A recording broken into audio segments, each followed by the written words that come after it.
First up, it's Deadline reporter and occasional Matt Deegan replacement, Jake Kanter. Hi, Jake. Oh, apologies to the media podcast listeners. Yeah, no, I'm good. How are you? Yeah, I'm good. Good, thanks.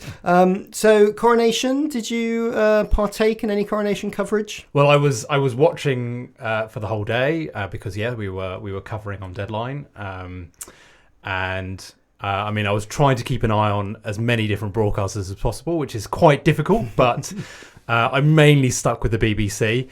I think the big thing I took away from the BBC's coverage is that they totally ignored the protests. Yes. To the point where it wasn't mentioned at all. And this is not just this on is outside of news, a little bit mentioned in the news. Yeah, so, look, don't forget that BBC News was carrying the BBC Studios coverage. So if you were watching the BBC News channel, you were just getting what was on BBC One, which was basically no news. It was all coverage of the event itself. And I reflect on that, and I just don't think that's particularly a good look for the BBC when it preaches impartiality so loudly. And that has become a really big story about the coronation, and it wasn't even sniffed upon by the BBC presenters. While rivals like ITV mentioned it, Sky News even had an interview with a Republican representative, and smaller channels like Talk TV also gave it some coverage. And I just think the BBC looked a little out of step. I actually asked Charlotte Moore, the BBC's chief content officer, about it today. She was speaking at a Voice of the Viewer and Listener event, and her response was basically the news covered it, which is what you said. But I'm not sure that's a great answer when you've got basically acres of coverage without it being mentioned. And also joining me from Edelman is Karin Robinson. Hello. Hello. And did you partake in coronation coverage? Did you watch something different because you're an import from America? Yes, as an American, it's always fascinating to me to watch the royal coverage. I did wind up watching it all day, and from a slight critical distance. So I think we had dear, lovely friends who actually had travelled in from Kent to spend the day in the pouring rain, standing outside in a park, not seeing anything, and they felt very happy about their day. I sat inside in the warm, sipping tea and making snarky comments about it, which seemed about right to me. And were you watching on the BBC, or did you flick around? I switched back and forth between the BBC and ITV. I actually basically watched the event itself on BBC and then flicked to ITV, which I thought had quite a good panel going. They had quite a good mix. But I think my highlight of the whole thing that summed up the entire experience for me of slight disconnection and kind of the sense that the media wasn't really reporting the truth as they knew it to be, was the repeated times during the day when they kept telling us that it was only a light damp, whilst the rain was actually coming into it was actually hitting the lens of the camera, and there was wind blowing up. And I thought, you can be honest about the weather. Come on, it's fine. Everything must be positive. It is fine. We're excited.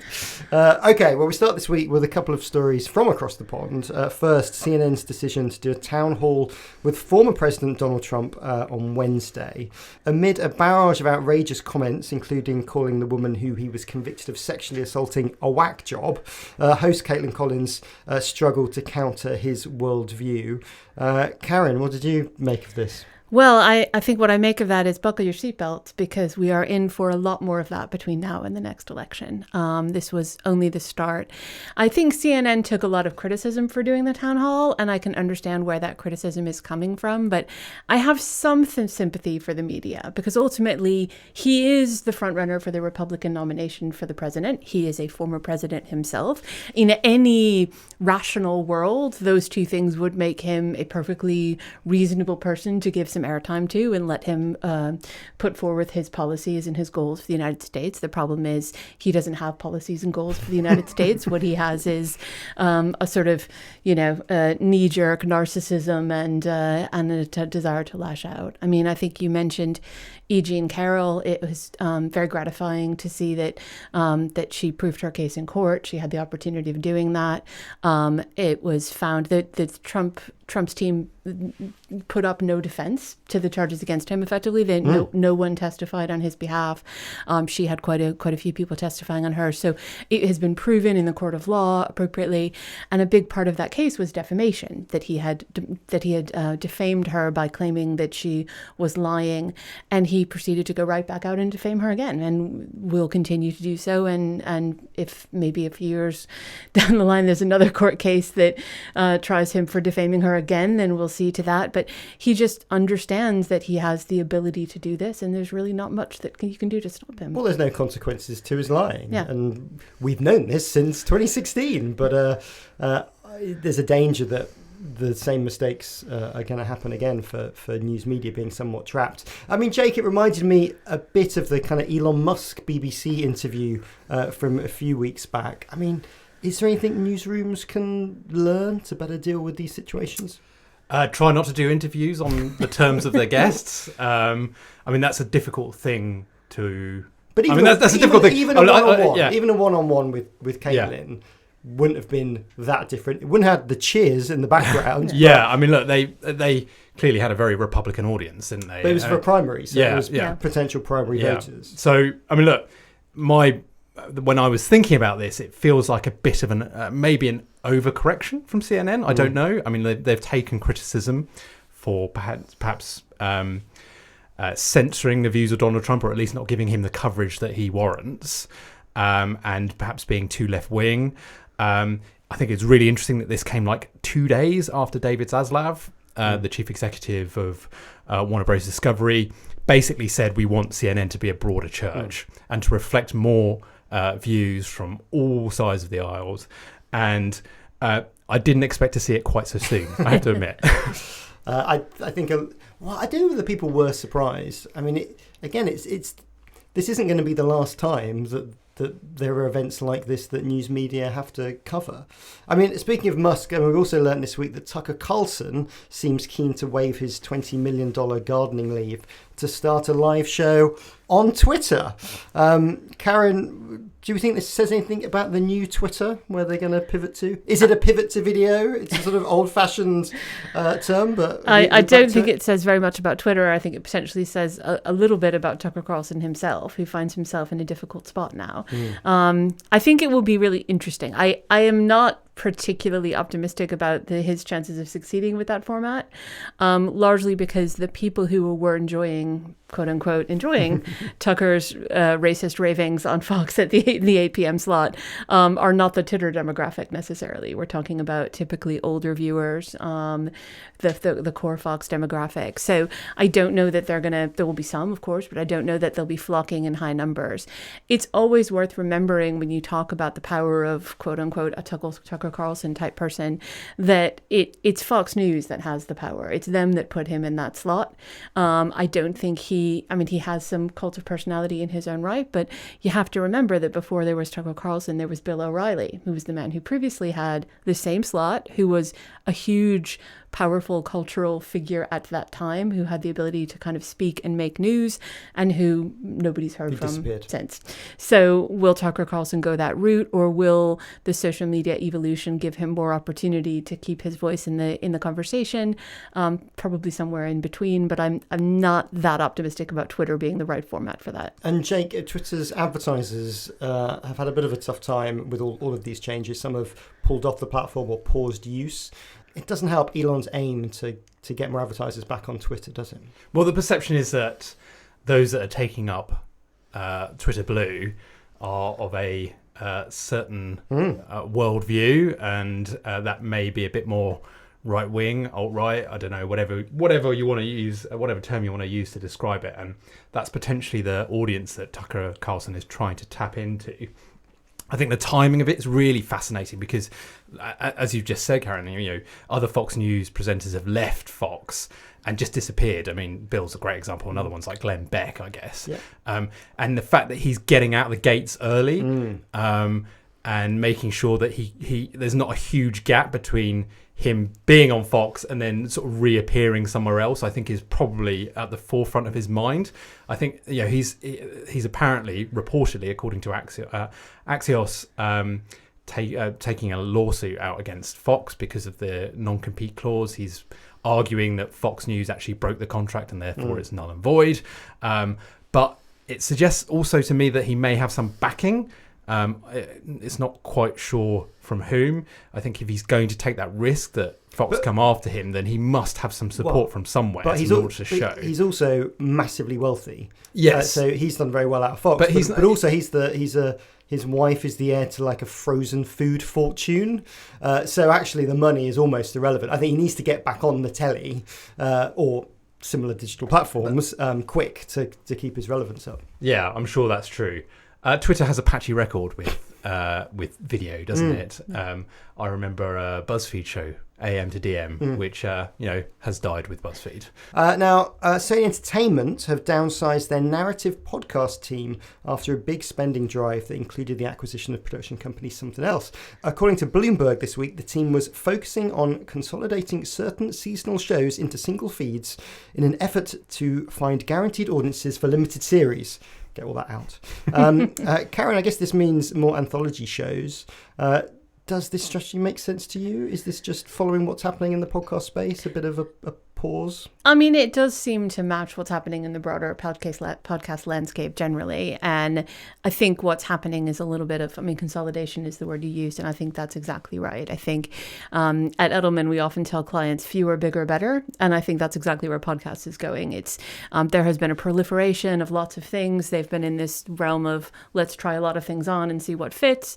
And now I think we've learned enough in the podcast universe to start to understand some types of program formats that do seem to work. And I think there's some strategic logic in putting more effort, more energy behind the fewer number of programs that we have confidence in. Personally, I kind of regret that because I liked Podcast World when it was a little bit more open space and it was allowing a lot of creators to come to the fore who didn't otherwise have opportunities. That for me was one of the excitements about the podcast landscape. But I am not a media conglomerate. And if I were, I probably would see it very differently. I mean, Jake, like Spotify, it sort of sounds like the big money podcast deals are all sort of being replaced with more traditional thinking. Yeah. The giant pot of gold at the end of the podcast rainbow perhaps isn't. I'm still looking for it. Isn't quite there. Sadly, I guess you could do a story every week on media layoffs, couldn't you? And, this follows Spotify, as you say, pulling back on some of its original podcasts. NPR, I think, they very recently said that they were going to take money out of podcasting and put it back into radio. Interestingly, I've just, as I said earlier, listening to Charlotte Moore, she was talking about it the opposite way around. So the BBC's taking money out of radio and putting it into podcasting. They've just announced this new series with Kirsty Young today, which sounds remarkably like Desert Island Discs. Yes, maybe no great surprise. There are only a few core formats that everyone returns to. Well, another media company in a little bit of trouble is ITV. They disclosed a drop in revenue of 10% since the start of the year. The broadcaster points to a challenging market with inflation and the cost of living crisis affecting their spending. Jake, ITV said their performance was still better than the wider TV industry. How so? Well, I think ITV is very focused on ITVX at the moment, and I think they're pleased with the way that has started. They're certainly talking it up to the market, which of course they would. Double the views that maybe the old ITV player had. Yeah, I mean, look, I don't know what that means. This is a low bar, I think. Yeah, ITV, I mean, it should.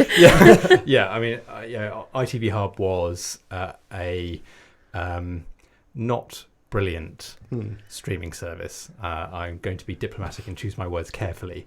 I think that what we are seeing potentially with ITV is symptomatic of broader concerns in the advertising market. Other commercial broadcasters are also experiencing a slowdown in advertising revenue, and sooner or later that's going to start biting on content spend. And you talk to senior executives at broadcasters and they're all talking about conservatism with a small c rather than spending lots of cash at the moment. And that's not just commercial broadcasters, advertising funded broadcasters, that goes right across the whole gamut. Karin, ITVX has launched into a pretty competitive space, but with Netflix taking ads, we've talked about it on the show, consumers reducing the number of direct debit mandates, leaving their bank accounts. Actually, is the appeal of a free service become quite attractive for UK consumers? Yeah, I mean, I can see the logic of it. Of course, in the UK, you have the challenge that the iPlayer exists, which is already which is not a free service, but it's paid for within the licensing. So I think the BBC is always very competitive there. But Netflix has slowed its growth. I mean, it's basically maxed out. I think in a lot of markets, it's maxed out to its potential subscriber numbers, and they're seeing some small amounts of attrition. So I think there would be certainly opportunities for that. And I think ITV has, unlike Netflix, it has legacy content. It has a lot more kind of in the can to play with potentially. So I'll be interested to see where they go. But certainly, as Jake says, the previous incarnation was not a very compelling user experience. So I think they were smart to invest in making it work. Stick around. There's more from Karin and Jake after this. Now onto the deep dive. You may remember journalist Nick Wallace from our chat last year when we discussed his decade-long investigation into the post office scandal. Well, now he's back with a new book covering the two trials of Johnny Depp and Amber Heard, one from the UK in the midst of lockdown, where his coverage crowdfunded him, to the US, where he encountered a different legal system. Here's Nick. It was a fascinating experience in terms of just contrasting what was essentially the same case being litigated again in an entirely different judicial system. In the UK, we had a single judge spending 3 months with the transcripts and the trial bundle to come to his decision. And in the US, we had a jury who took, I think, 2.5 working days to come to their decision, with a very different set of information to work from, and I'd say a significantly different method of delivering the testimony and evidence in open court. In America, I mean, is it much more of a performance by everybody? Yeah, I mean, it's hard not to come to that conclusion. And I'm sure there are lawyers and the jurors themselves would say, no, we looked at the evidence. But, I mean, there was one case where you had an expert witness who'd spent God knows how many hundreds of thousands of pounds or tens of thousands of dollars of their clients' money on providing expert testimony in a report which had taken weeks to prepare. And they're not allowed to read from their reports in the witness box. They're allowed to refer to notes, but you're not allowed to read from your own evidence. So essentially they were being required to remember and then the jury was being required to remember what they remember of the expert witness's memory when it comes to discussing it in the jury room. Now, one of the things I researched for my book is the really ridiculous amount of weight which is placed on our memories as useful tools for remembering factual events. I interviewed a memory expert who's unfortunately didn't make it into the final cut, but it was very useful contextually. I interviewed a professor of memory in the United States for the book, and his theory, and it's sort of borne out by the evidence, is that your memory is not a camera. It does not, even vivid events are not captured in a way that you capture them on film. The very process of recalling a memory actually changes it, and it gets stored back in your brain differently by the process of recalling it. Any other thing that is related to that event that happened that you come across or discuss at a later time will also change that memory of it. And there's this fascinating experiment about the 9/11 attacks where some fast-thinking person did a study of people a week after the event, a year after the event, and 5 years after the event. And of course, this is what they call a flashbulb memory, something that would obviously stick in the mind. You all know where you were if you were alive when 9/11 happened. And the study showed that 43% of the people they asked, despite all of them being absolutely vehement about where they were and what they were doing, their stories had changed over the 3 times that they went back and asked them. And memory is actually a way of providing our brains and our bodies with a survival guide for moving forwards through life. It's not a way of recording information. Yet the US justice system appears to be much more focused on memory, the reliability of memory, what the jurors remember of what they saw in court, and the thing that's going to stick in their mind is a performance. Yes, well, obviously it was covered in America on television, on Court TV, very different to what we have in the UK, where it's rare for cameras to be in the court other than judgments now. And therefore, a lot of people were playing along at home and watching along. And I remember looking at some of your social media. People were very much either one team or the other. There are millions of people invested in the outcome of this legal battle, and millions of people continue to endlessly hurl vitriol and abuse at each other online, even now. Because there are those who believe that Amber Heard was telling the truth and Johnny Depp used his money and influence to get the verdict that he wanted. And there are those that are saying, look, television showed her up for who she is and the jury agreed. God bless the American judicial system and its transparency. And there are arguments for both. Looking at some of those tweets, some of the American audience couldn't really understand your impartiality in the case. Well, this feeds into the wider culture war in America. You're, as George Bush said, you're either with us or against us. And the polarized nature of debate in the United States is such that if you know, and I appreciate that everyone brings their own unconscious biases to any environment, and it's you have to try and strip out your presumptions as a reporter if you're trying to be objective and as neutral as possible. But in America, even an attempt like that is not seen as something in good faith. And I'm not blanketing tarring everyone with the same brush. Of course, there are great objective reporters out in America and people trying to do the very best to do a good job representing all sides of the story. But basically, by not giving opinion, you are hiding something. Exactly that. You're shady. You're shilling for someone, but you're just not declaring your hand. Now, that makes you less trustworthy than an enemy. Now, if you're my enemy, I know exactly where you're coming from, and I can deal with you. If you're playing this objective reporting neutrality game, how can I trust you? And that's obviously turns on its head the system, at least the broadcast system that we have in this country.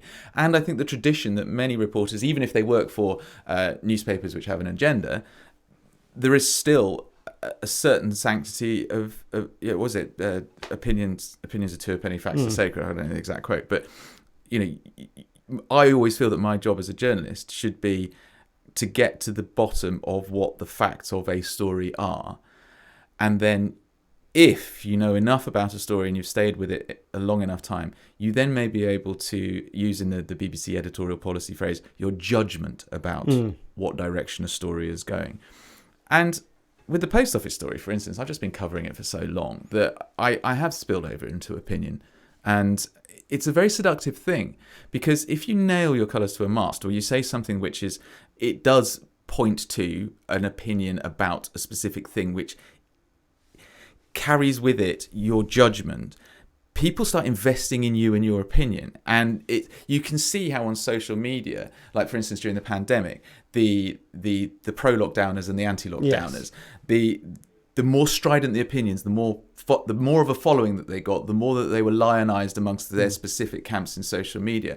I mean, I get accused of being a journalistic shill. I'm not quite sure who for or what that would mean, but the abuse, or where the money comes from. Well, this is the point. If I wanted to make money out of my coverage of the Johnny Depp story, I would nail my colours to one particular mask and start hammering away.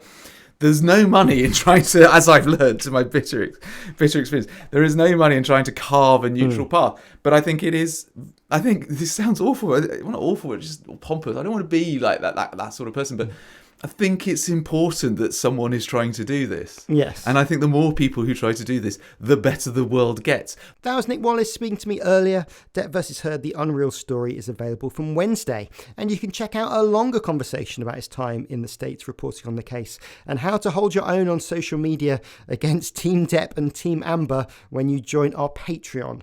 Just head to patreon.com/mediapod. Doesn't matter whether you're a media student or a high-flying exec, there's a tier for you. So that's patreon.com/mediapod. There's also a link in the show notes. Right, don't go anywhere. We'll be back with Jake and Karin after this. We're back with part two. Karin and Jake are here. BBC staff in local radio are going to be on strike again soon. This is after union members voted this week. This comes amid more criticism of the handling of presenter redundancies, described to Private Eye by one employee as a clusterfuck. Nice. Jake, a little extreme perhaps, but it hasn't been the the easiest of restructures, has it? I'm not sure it is. It's extreme. I mean, the strength of opinion that I hear from BBC insiders on this issue is that it's a mess, and there's no clear way out of it. I mean, they just sat down with ACAS, which has tried to broker some kind of civil negotiations that will end up in an agreement.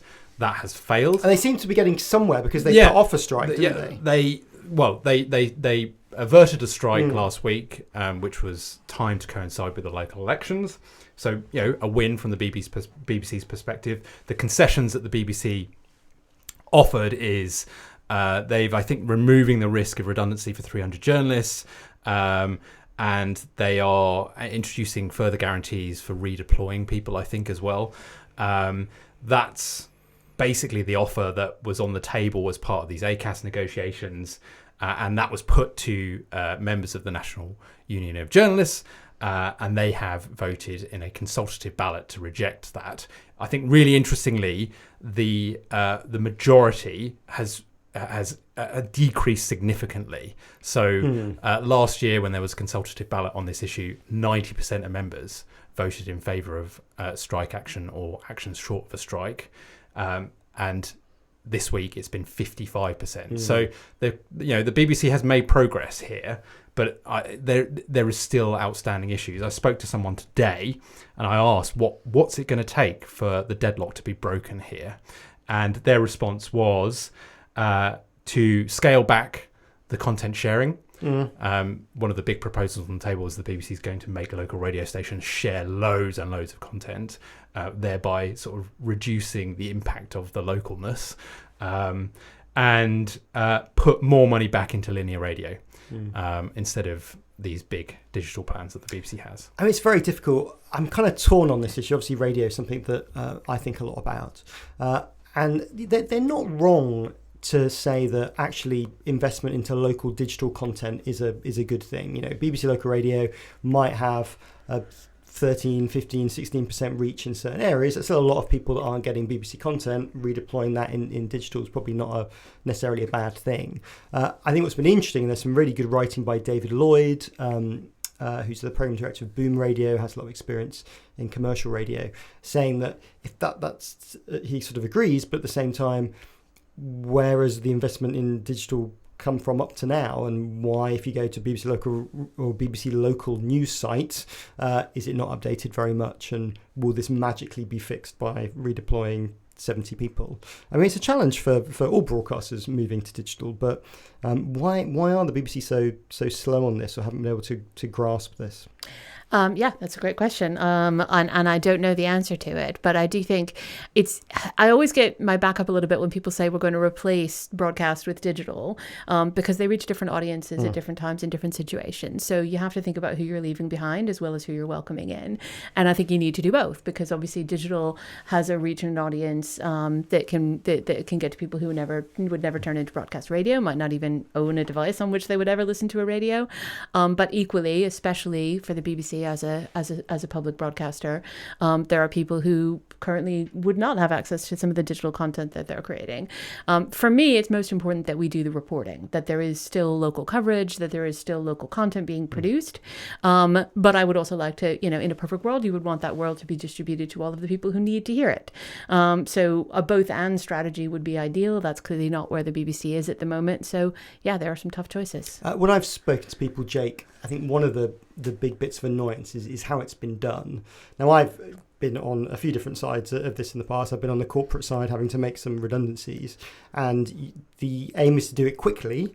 It's not very nice, but at least you know where you are with it, both the staff that are staying and the staff that are going.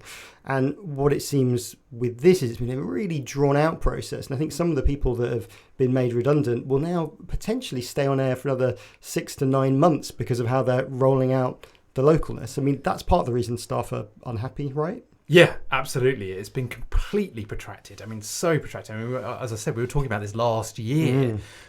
Look, the BBC will say it has to go through due process. But I think this probably shows how difficult the BBC finds it to make meaningful cuts. And this is an issue that the BBC is going to encounter more regularly going forward, not less. It's got to take money out of out of its content, unfortunately, and out of jobs, because it has a flat license fee and inflation is dramatically higher than its current level of license fee, of level of funding. And so tough decisions lie ahead. And I think it's been a little bit lost, actually. This is the first major strike action at the BBC in more than a decade. And I honestly believe it will be the precursor to further strikes, not just in the BBC's local divisions, but more nationally as well. Well, we've seen issues with the BBC singers, with the orchestras, with the BBC News Channel changes, and some of this is about organisational problems, not necessarily entirely the cuts. The cuts are the reason, but how you deal with it is hugely important, and maybe that's where they need the investment to have staff who can do a better job of that. So we talked there about BBC News Channel. Jake, you wrote a story for Deadline this week about the new look BBC News Channel. So this is the merging of what was the BBC's domestic news channel that we see on the telly with the BBC World News Service, which people will see outside of the UK. So what's been going on? Yeah, well, that merger sort of officially took place on April the 3rd. So we've got about a month's worth of viewing data to sift through. And BBC News' audience here in the UK has dropped quite dramatically, 10%. They've lost 1 million viewers. That's audience reach rather than individuals. And viewers are complaining that they're not seeing enough UK news, that the agenda is really international in focus, and that's putting people off, quite frankly. Insiders will tell you that this was entirely predictable. Isn't there also just a bit that those news channel ratings do flux? I think that's true. That's the BBC's response. Right, okay. They say that it's cyclical and big stories that will go up and down and all this, and they talked about a sort of wider downward drift in news viewing.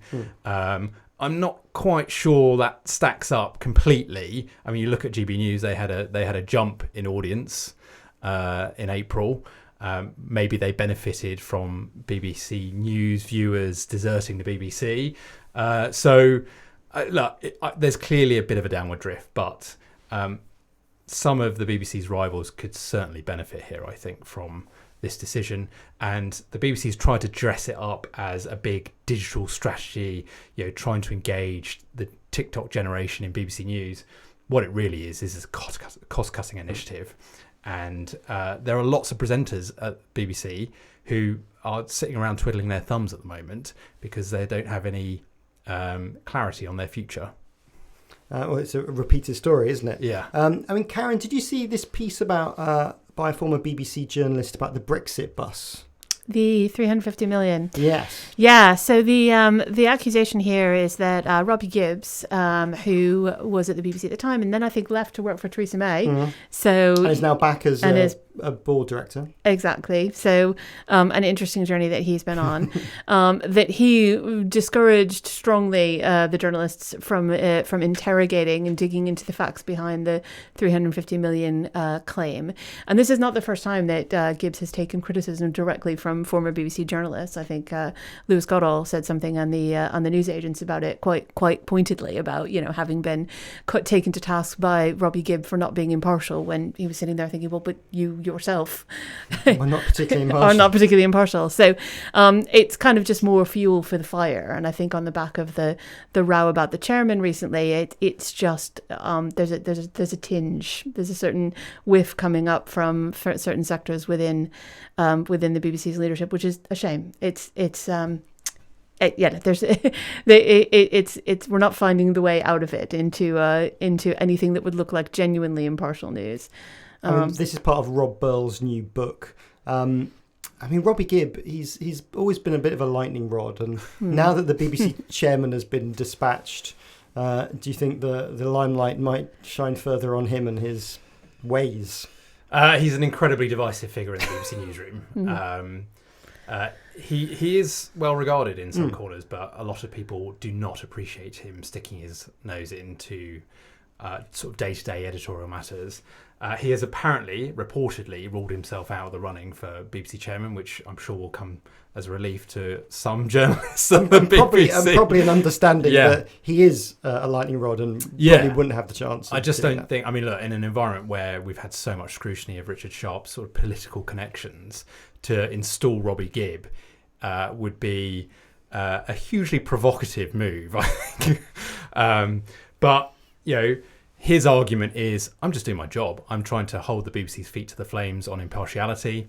I'm trying to make sure that we dispel or break down some of the groupthink. This is a word that the Conservatives love within the BBC. And, I'm perfectly entitled to do that. That's his position.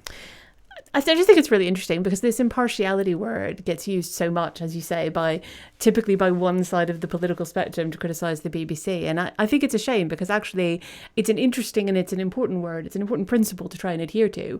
And I don't think any one person should ever be trusted to decide what counts as impartial, right? So what we need is a little bit more of a holistic view of a plurality of viewpoints. You need to have the discipline. I mean, there's a whole set of cultures and institutions that go behind impartiality, and I would like to see the Robbie Gibbses of the world actually embrace that as something that needs to be achieved collectively and not by one person's point of view being rammed down the throat of the organisation. But that's just me. Well, Deborah Turness this week has talked about BBC Verify, which is a sort of an idea to try and be a bit more transparent about news sources. I think she did this at a media conference this week. I mean, it's the right idea, but it's tough to achieve, isn't it?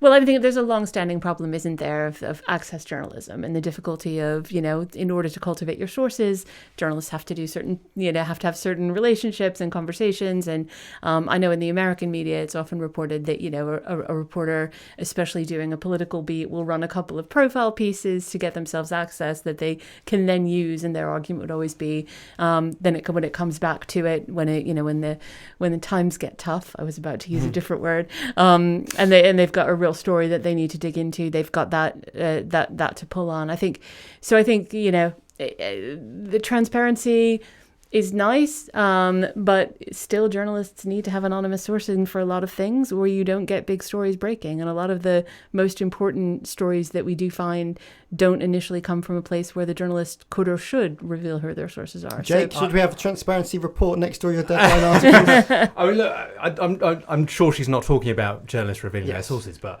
I really love the idea of BBC journalists showing their workings a bit. And I tell you who's brilliant at this is Chris Mason. That's true.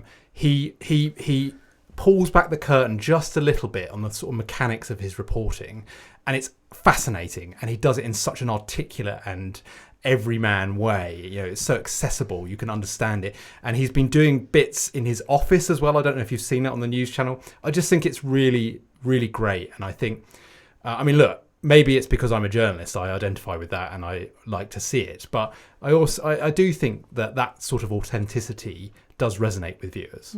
We were talking with Nick earlier about kind of belief from the audience, and I think in this world where everyone's got their own filter bubbles, they are thinking about providers, be they journalists or people on the TV or people in print, about whether they're telling the truth or not, and whether they're realistic. And sometimes being independent makes you seem like you're not being realistic or truthful. So drawing back the curtain maybe rebuild some of that trust. Yeah. I mean, I think I like the idea of doing it personally. I like the idea of putting the journalist first person into the story. I think that's also really great for trust building. We have a big problem with sort of generally the media not being trusted. And I think when they report things in the sort of authorial voice of, independence, as if in passive voice, it doesn't necessarily help with all that.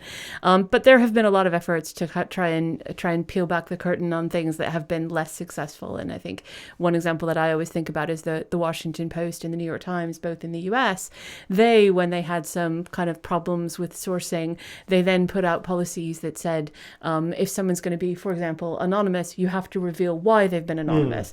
And now Washington Post and New York Times articles are filled with ridiculous statements like, so-and-so said, using an anonymity because he was not authorized to discuss this. It's like, well, Doesn't how really have add you much. informed anyone? It's not helpful. So I think that Chris Mason is a really good example of doing it with some humanity and not ridiculous policies like that. Well, talking about direct verification leads us on to the media quiz, which this week is entitled Don't Quote Me.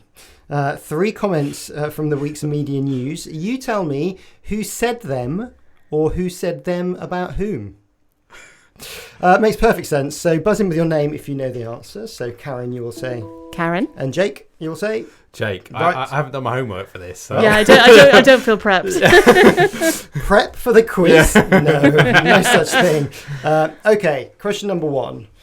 Which celebrated TV writer said that streamers need more soaps? Jake. Yes. Is this Stephen Knight? It is Stephen Knight off of Peaky Blinders and other things.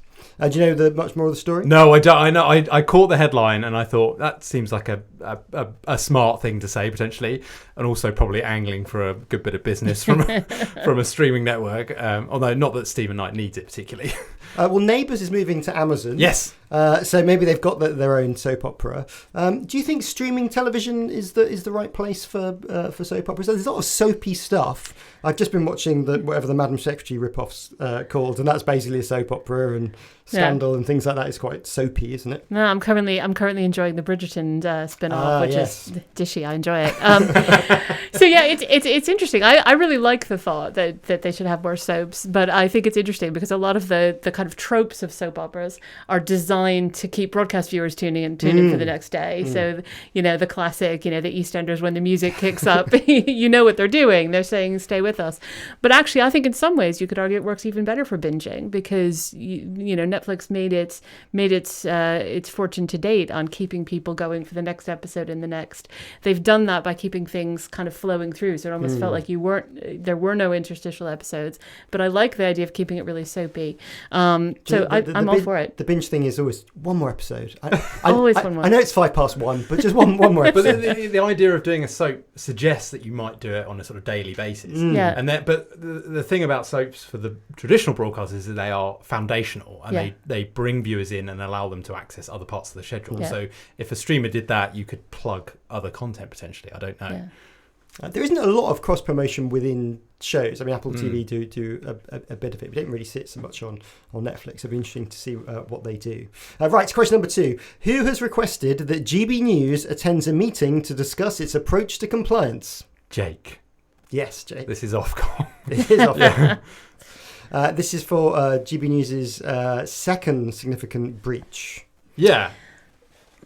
And this was the Naomi Wolf interview, wasn't it? It was. Where Naomi Wolf was allowed to go on for an extended period of time, spreading COVID misinformation and suggesting that vaccines were dangerous and killing millions of people. And I think it was quite interesting because the Ofcom was saying, look, we accept that there need to be a variety of views, but also it has to be responsible and you have to consider viewer safety, which seems a reasonable point to make when you're talking about something as potentially deadly as vaccine denialism. I mean, Jake, it sounds quite minor being invited into a meeting with Ofcom, but actually on the kind of pantheon of them being annoyed, disappointed, a meeting's actually quite high on the list. A bit miffed. And probably a bit before the old fining. Yeah, I mean, this registers in the red for Ofcom.